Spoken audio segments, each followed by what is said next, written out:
If you look up juggernaut in the dictionary, you find a specific definition: a massive, inexorable force that crushes whatever is in its path.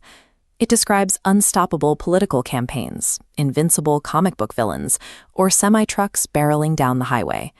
But this aggressive English noun is actually a mistake.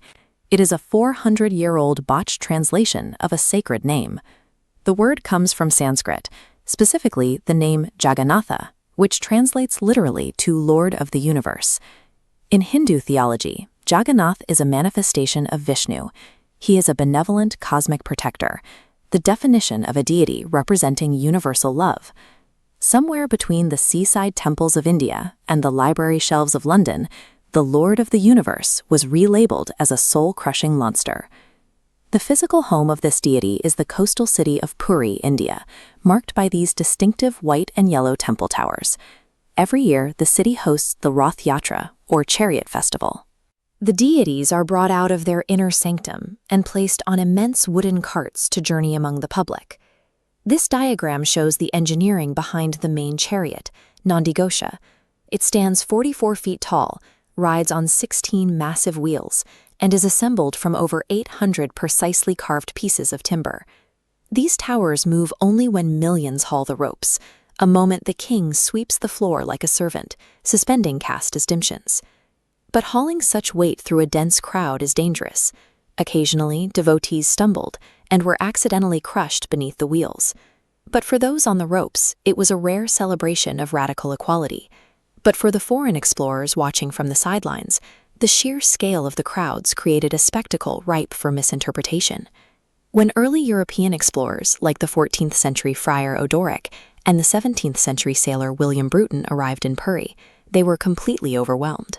Experiencing intense culture shock, they witnessed those accidental deaths and drew a horrifying conclusion. They assumed they were watching fanatical, intentional human sacrifices.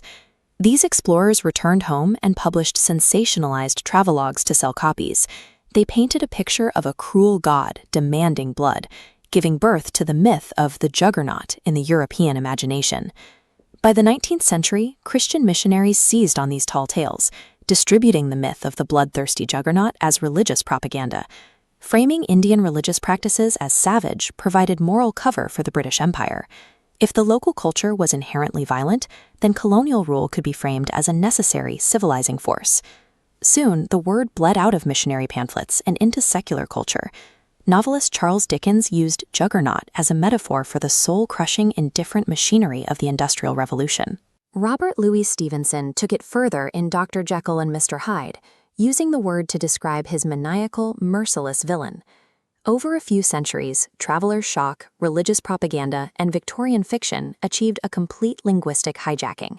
The name of a benevolent god was erased from the Western vocabulary, permanently replaced by a metaphor for destruction. While the English dictionary locked in this corrupted definition forever, the actual festival in Puri survived the colonial era completely intact. In modern Puri, the Rath Yatra remains a massive, community-driven event where millions of people coordinate to move the heavy timber structures through the streets.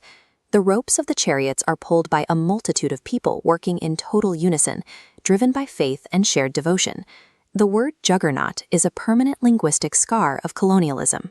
It serves as a reminder that the words we use often carry the baggage of whoever wrote the history, urging us to question the hidden origins of our everyday language. Subscribe to us for more such videos.